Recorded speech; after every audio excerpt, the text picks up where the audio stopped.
Bentornati e bentrovati a Storia, il programma che quotidianamente cerca di guidarvi attraverso la cultura occidentale per trovare nella storia della cultura occidentale frammenti della nostra umanità, del nostro presente. Siamo in Grecia, siamo tra il VII e il VI secolo a.C., siamo dopo la grande stagione della lirica, dopo la grande stagione quindi della poesia di Safo, di Alceo, dei grandi poeti lirici arcaici, e siamo di fronte ad una forza profondamente nuova che però è destinata a segnare profondamente la storia della letteratura dell'Occidente. Questa forza è la forza dionisiaca, la pulsione dionisiaca. Dioniso è un dio, il dio dell'ebbrezza, a lui c'è un culto, il culto dionisiaco, che vede nella disgregazione, nella dissoluzione, nell'irrazionalità, nella violenza il massimo del suo culto, il massimo della sua forza, della sua potenza. È come se dionisiaco coincidesse col fatto di considerare una potenza, una forza capace di generare la stessa violenza distruttrice. Ciò che distrugge in realtà sta generando, ciò che distrugge in realtà sta facendo nascere la vita nuova.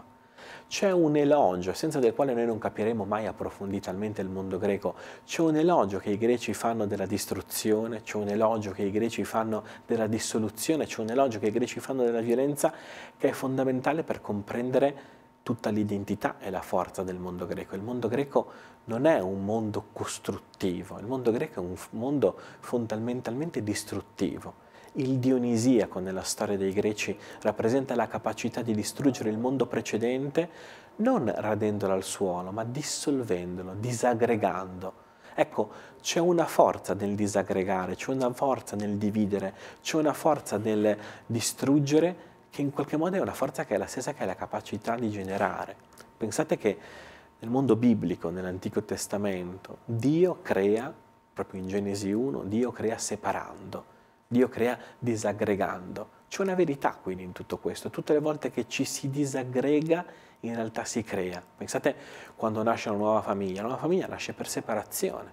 Le nostre stesse cellule si moltiplicano per separazione. E la stessa vita nasce perché si separa dal grembo materno una nuova creatura, una nuova persona. Cioè nella separazione, nella disgregazione c'è una forza generatrice che è necessario imparare a conoscere, che è necessario imparare ad avvicinare, altrimenti non ci spiegheremo come mai ciclicamente nella storia si ripresentino delle forze disgregatrici.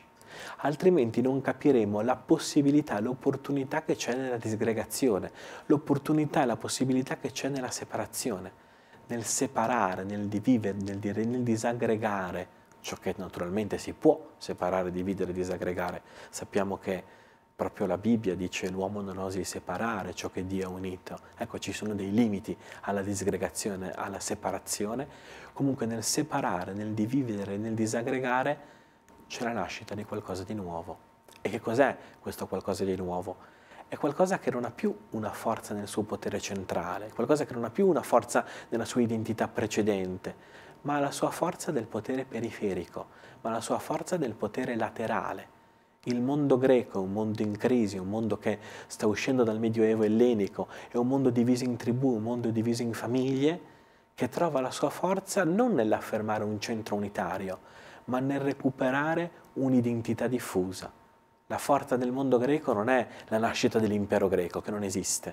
La forza del mondo greco è la nascita della polis, la nascita della città, la nascita quindi di un'istanza che non è universale, ma è individuale, è collettiva, è assolutamente particolare. Interessante questo discorso sulla disaggregazione e sulla crescita, sulla capacità di crescita che il dionisiaco porta con sé. Spesso e volentieri noi associamo alle forze irrazionali alle forze devastatrici e la devastazione alla morte. In realtà le forze irrazionali sono forze che devastano e devastano per uccidere un mondo e costruirne un altro. E questo mondo che costruiscono non riconosce più i poteri centrali di un tempo, ma riconosce una novità che è data da un'identità diffusa, una novità che è data da una capacità di esprimere se stessi in un ambito più piccolo.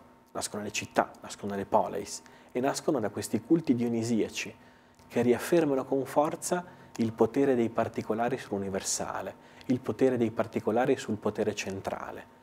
In un'epoca di re e di regine nascono le città, piccoli luoghi dove verranno piccoli ma significativi e interessanti, grandi, miracoli. Ne parliamo domani, ne parliamo qui, ne parliamo a Storie.